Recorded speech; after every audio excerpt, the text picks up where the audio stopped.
అందరికీ నమస్కారం. ఈ పక్కన వస్తున్న వీడియోలో ఆ అమ్మాయి చేస్తున్న పని గమనించారా? మనం ముందు ఒక యాడ్ చూస్తూ ఉండేవాళ్ళం. ఆ యాడ్లో అర్ధరాత్రి కార్ టైరు ఫ్లాట్ అయినప్పుడు ఆ అమ్మాయి స్టెఫ్నీ తీసుకుని వెళ్ళడం, అది ఆ అమ్మాయి వెంటనే కారు రెడీ అయిపోవడం, ఆ తల్లి ఆ అమ్మాయిని చూసి మెచ్చుకోలుగా ఎంత పెద్దదాని అయిపోయావే అని అనడం, అంతటితో ఆ యాడ్ ముగుస్తుంది. కానీ ఇక్కడ మనం చూపిస్తున్న ఈ వీడియోలో ఈ అమ్మాయి స్టెఫ్నీ తను స్వయంగా మారుస్తుంది. అయితే ఏంటి గొప్ప అంటారా? ఇక్కడ గొప్ప తక్కువ గురించి కాదు. ఒక స్టెఫ్నీ మార్చడం, ఆడపిల్లలు కారు నడపడం అనేది సర్వసాధారణంగా చూస్తూనే ఉంటాం.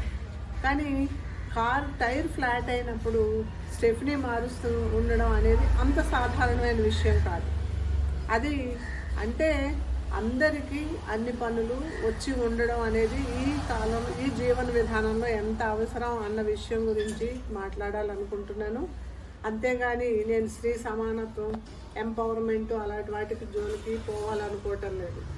కేవలం మనకి అవసరమైన పని ఇతరుల మీద ఆధారపడకుండా మనకి మనమే చేసుకోవడానికి వీలైనంత వరకు మన ప్రయత్నం చేయాలి.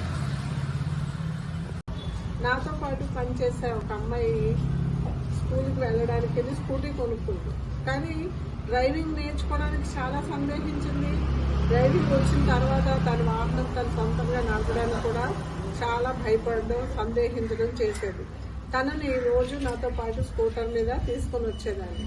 నాతో వస్తే నాకేమీ ఇబ్బంది లేదమ్మా, కానీ ప్రతి ఒక్కరికి, ఆడపిల్లలైనా మగపిల్లలైనా, 2 వీలర్ 4 వీలర్ నడపడం అనేది ఈ రోజుల్లో చాలా అవసరం. మన ఇంట్లో ఇప్పుడు ఈ రోజుల్లో ప్రతి ఇంట్లోనే ఒక 2 వీలర్ ఒక 4 వీలర్ ఉండడం అనేది చాలా సాధారణమైన విషయం. కానీ అన్ని సమయాల్లోని డ్రైవర్లు లేదా ఇంట్లో డ్రైవింగ్ తెలిసిన వాళ్ళు అందుబాటులో ఉండరు. అలాంటప్పుడు మనం ఇంకొకరి మీద ఆధారపడకుండా మన వెహికల్ని మనమే తీసుకొని వెళ్ళే వాటి పరిజ్ఞానం ఉండడం అనేది చాలా అవసరం. ఈ రోజుల్లో ఏంటంటే ప్రతి వాళ్ళకి, ఆడపిల్లలకి, చాలా మంది ఇళ్లలో చాలా మామూలుగా అలవోకగా ఒక మాట అంటారు, ఆడపిల్లవి ఏంటి ఆ పనులు అని. ఒరే మగపిల్లడివిరా, నీకెందుకు ఈ ఆడపనులు అంటారు. ఏ పని మీద ఆడపని మగ పని అని రాసి లేదు. ఎవరి అవసరాన్ని బట్టి వాళ్ళు అక్కడ ఆ పని చేయవలసి వస్తుంది. ముఖ్యంగా ఇప్పుడు ఇంట్లో ఉండే గృహిణులైనా సరే, పిల్లలైనా సరే, ప్లంబింగు, తర్వాత మ్యాసనరీ, ఎలక్ట్రికల్, చిన్న చిన్న పనులు, చిన్న చిన్న రిపేర్లు చేయడం తెలుసుకోవడం అనేది చాలా అవసరం. ఎందుకంటే ప్రతిరోజు ఏదో ఒక సమస్య మనకు రావడానికి, ప్రతిరోజు రాకపోయినా తరచుగా మనకు ఏదో ఒక సమస్య వస్తూ ఉంటుంది. చిన్న చిన్న పనులకి ఎవరు కూడా రావడానికి తొందరలో మనుషులు అందుబాటులో ఉండరు. కాబట్టి మన పని మనం చేసుకుంటే అది ఆ తృప్తి వేరుగా ఉంటుంది. అది అనుభవిస్తేనే తెలుస్తుంది. మా మామ ఉండేది, ఆ రోజుల్లో తను ఇంటంతటికి తనే స్వయంగా సున్నం వేసేది. సున్నం అంటే ఇప్పటిలాగా పెయింట్ డబ్బాలు తెచ్చుకుని బ్రష్ పెట్టి వేసుకునేది కాదు. సున్నపు రాళ్ళు తెచ్చి వాటిని ఉడకపెట్టి ఆ ఉడికిన సున్నాన్ని ఇంటంతటికి చీపురుతో వేయడం, తన పని తనే చేసుకునేది. నాకు తెలుసు, మా పాత ఇంట్లో తులసికోట, గ్యాస్ స్టవ్ ప్లాట్ఫామ్ కిందన ఉండే ఆ ప్లాట్ఫామ్కి అవసరమైన గోడలు అవన్నీ కూడా తనే కట్టింది.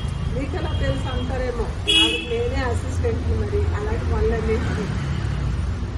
అలాగా ఎవరి తర్వాత ఏంటంటే ఒక పాదికి చిన్న చిన్న పురితాళ్లతో ఎంత అద్భుతమైన పందిరి అల్లిందంటే ఏ ఇంజనీర్ కూడా తన పనితనానికి పనికిరాడు.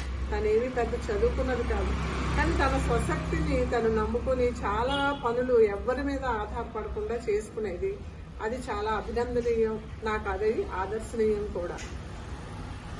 పూర్వకాలంలో, అంటే పూర్వం అంటే కొద్ది రోజుల ముందు వరకు ప్రభుత్వ పాఠశాలల్లో ఆయాలు కానీ స్వీపర్లు కానీ ఉండేవారు కాదు. ప్రతి తరగతిని ఆ పిల్లలు శుభ్రం చేసుకోవడం, పరిసరాలు శుభ్రం చేసుకోవడం అనేది పిల్లలే చేసుకునేవారు. ఎప్పుడైనా అబ్బాయిల్ని పిలిచి క్లాస్ చూడవండి అంటే, చిచ్చి మేము ఆడవాళ్ళం కాదండి అనేవాళ్ళు. అంటే నేను చీపురు తీసుకొచ్చి దీని మీద ఆడా అని రాసుందా అని అడిగేదాన్ని. అడిగితే వాళ్ళు నవ్వేవారు. అప్పుడు నేను చెప్పాను, ఒక వారం అంతా ఆడపిల్లలు, ఒక వారం అంతా మగపిల్లలు క్లాస్ తొడవాలి, అలాగే మీరు చేసే పనులు ఆ వారం అంతా ఆడపిల్లలు చేస్తారు. ఈ విధంగా మనం పిల్లలకి చిన్న వయసు నుంచి కూడా వాళ్ళ పనులు వాళ్ళు సొంతంగా చేసుకోవడం నేర్పిస్తే భవిష్యత్తులో వాళ్ళే సుఖపడతారు. ఎవరి మీద ఆధారపడకుండా మన పని మనం చేసుకోవడంలో ఉండే తృప్తి, ఆనందం అందరికీ అనుభవంలోకి వస్తుంది. ఇది నా ఉద్దేశం. ఉంటాను మరి.